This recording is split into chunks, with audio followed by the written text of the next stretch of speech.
From LinkedIn News, I'm Leah Smart, host of Everyday Better, an award-winning podcast dedicated to personal development. Join me every week for captivating stories and research to find more fulfillment in your work and personal life. Listen to Everyday Better on the LinkedIn Podcast Network, Apple Podcasts, or wherever you get your podcasts. Did you know that small and medium businesses make up 98% of the global economy, but most B2B marketers still treat them as a one-size-fits-all? LinkedIn's Meet the SMB report reveals why that's a missed opportunity and how you can reach these fast-moving decision makers effectively. Learn more at linkedin.com/meet-the-SMB. Hello, my friend, and welcome to another exciting episode of Negotiate Anything. Thanks for joining us today. With over 10 million downloads and listeners from more than 180 different countries, it's dedicated listeners just like you who have made Negotiate Anything the #1 negotiation podcast in the world. I'm your host, Kwame Christian. I'm a business lawyer, mediator, author, and the proud CEO of the American Negotiation Institute. Now, before we get into today's insightful conversation, I have a golden opportunity for those of you who recognize the power of negotiation in your professional lives. Have you ever found yourself wishing that you could navigate those high-stakes conversations with more confidence? Or perhaps you're looking to empower your team with the art of persuasion and conflict resolution. At the American Negotiation Institute, we've crafted specialized keynotes and workshops tailored for those very needs. We've transformed the negotiation skills of professionals worldwide, and we're eager to do the same for you. We believe the best things in life are on the other side of difficult conversations, and our goal is to help you improve your lives and the lives of those around you, one difficult conversation at a time. Don't let another challenging conversation leave you second guessing. Click the link in the description to discover how we can help you find confidence in conflict, negotiate better deals, and have stronger relationships. Because in the world of business, every conversation counts. And now, without further ado, let's jump into the interview.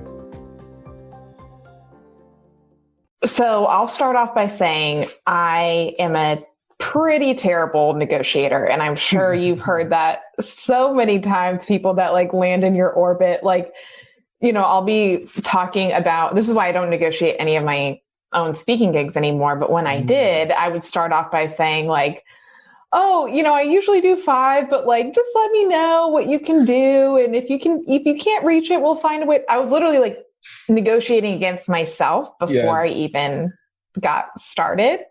So your first tip to become a better negotiator is just to negotiate. So really, like, what do you even mean by that? Yeah, that's where most people fail. They just simply don't do it. They sit in this state of perpetual fear, and then the opportunity passes, and then they say, well, I'll do it next time. And then the same thing happens. You know, and when I think about negotiation, a lot of times we're giving recipes to people who are afraid to get in the kitchen. It doesn't matter if we are just telling you what to do, but the reality is, if you're too afraid to do it, you're not going to do it regardless. Right. So I think before we start to say, hey, just negotiate, I think everybody listening has to do a little bit of introspection to see what it is that's preventing them from actually doing that. And do you find there's like a common thing that people, you and I, we had a heart-to-heart backstage, and, you know, talking about like women, especially, sometimes we can feel like, oh, if I'm negotiating, then I'm being too assertive or I'm being difficult, you know, because I'm not just graciously accepting any amount. So what are some of like the psychology behind like limiting people, you know, in negotiating?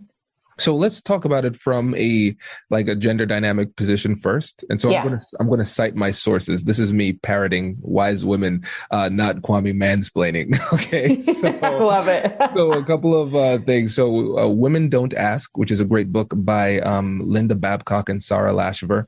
Also Confidence Code by Katty Kay and Claire Shipman. Two of my favorite books on the topic of gender dynamics in negotiation. And so one thing is that women are often socialized to focus so heavily on the relationship that it's tough for them to take the time to focus on themselves. And so it's easier for them to advocate for other people because of that team cohesion, socialization. But then when it comes to advocating for themselves, it's tough because they're not they haven't been pushed to do that very often. And that's the first thing. And they're often so focused on the relationship that they're saying, hey, this person might not like me anymore if I push too hard. So those are the two things that hold women back in particular in these difficult conversations. Yeah, I could totally see that it's like relationship first. And then, one of the things I had said to you was the thing that kind of moved me beyond this was it's kind of like when you're negotiating, for me, it was how can I salvage the relationship in the moment, not how I'm going to feel when I actually have to do that task for that amount of money. And so I would think to myself like, oh yeah, I could easily cue the cheering, do the high fives by just saying yes. But then 3 months from now, I'm going to have to stop what I'm doing, get on a plane for an amount that doesn't really feel right for me. Yeah, exactly. And that's one of the things when it comes to people pleasing in general. And for me, I am a recovering people pleaser. I'm very open about that.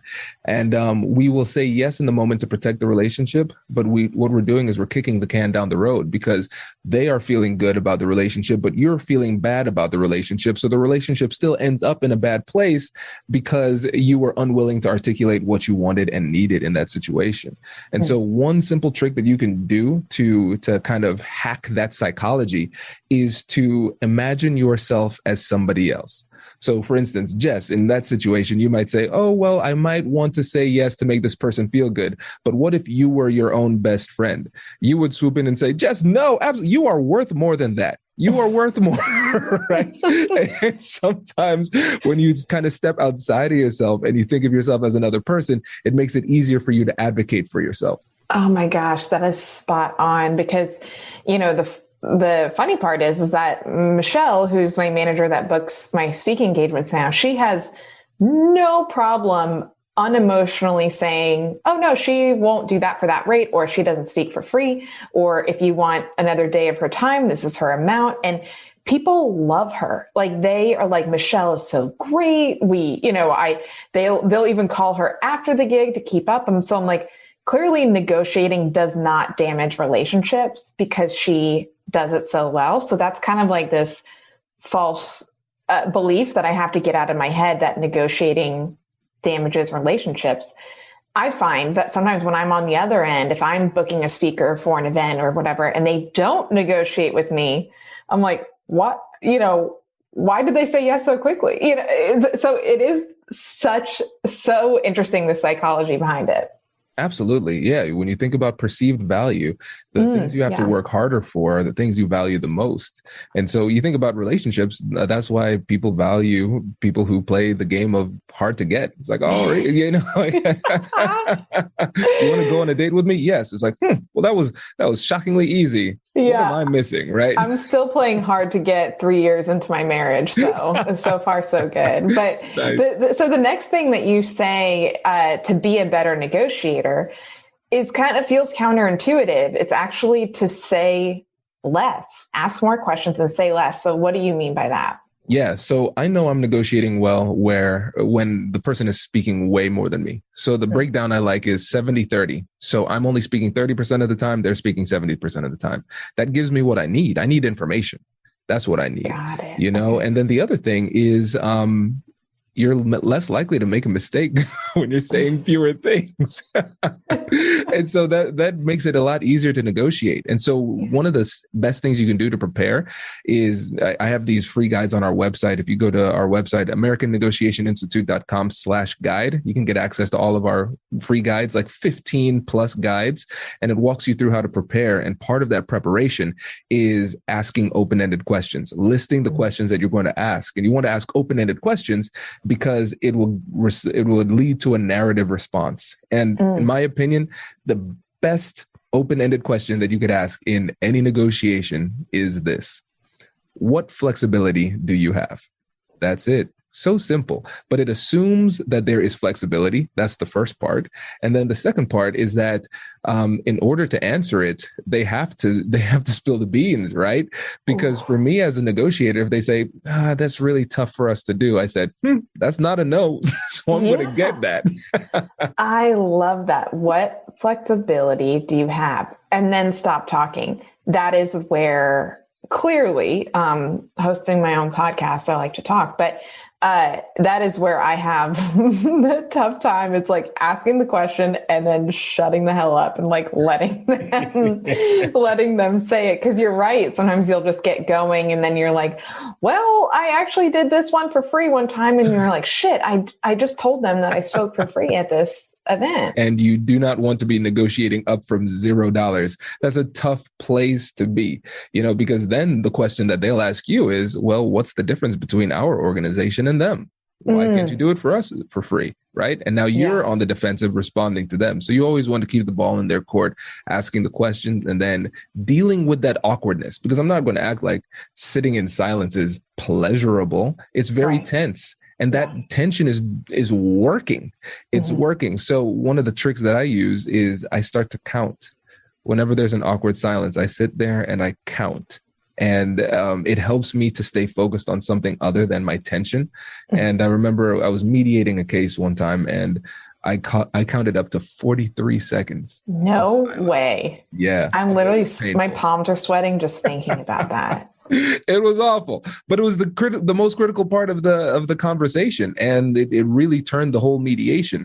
But I just had to sit there in that awkwardness, look at the person, and let them process, and it was a game changer. I just had a thought, like, anyone, you and I met through a speaking engagement. Anyone that is like booking you to speak, are they like, just even talking about like booking a negotiator to speak, negotiating their rate? I'm sure they're like outmatched. Again, it goes to perception too, because they even say it sometimes. They're like, I'm a little bit intimidated negotiating with a negotiator. But it's funny because it's like they see it coming and they anticipate, he's going to negotiate my price up. So it feels a lot easier when your reputation does some of the work for you. Hello, my friends. Before we get back to today's episode, I want to ask you a question. Have you ever wondered how to elevate your team's negotiation game and how you can help the folks on your team have better, difficult conversations? At the American Negotiation Institute, we offer transformative keynotes and workshops tailored to empower professionals with top-tier negotiation and conflict resolution skills. Whether it's a keynote for your next event or hands-on training for your team, we've got you covered. Don't just negotiate. Master the art with the American Negotiation Institute. Click the link in the description to find out more. Elevate, negotiate, and succeed. Small and medium businesses don't have time to waste, and neither do marketers trying to reach them. On LinkedIn, more SMB decision makers are actively looking for new solutions to help them grow, whether it's software or financial services. Our Meet the SMB report breaks down how these businesses buy and what really influences their choices. Learn more at linkedin.com/meet-the-SMB. That's linkedin.com/meet-the-SMB. The third thing that you say, which again, this is something that I need to take notes on to be a better negotiator. So first we have like just negotiate. The second, we just have ask more questions, say less. And the third is be willing to walk away. I remember I heard a quote, I can't remember what exactly it was, but it was like, he who cares less wins more.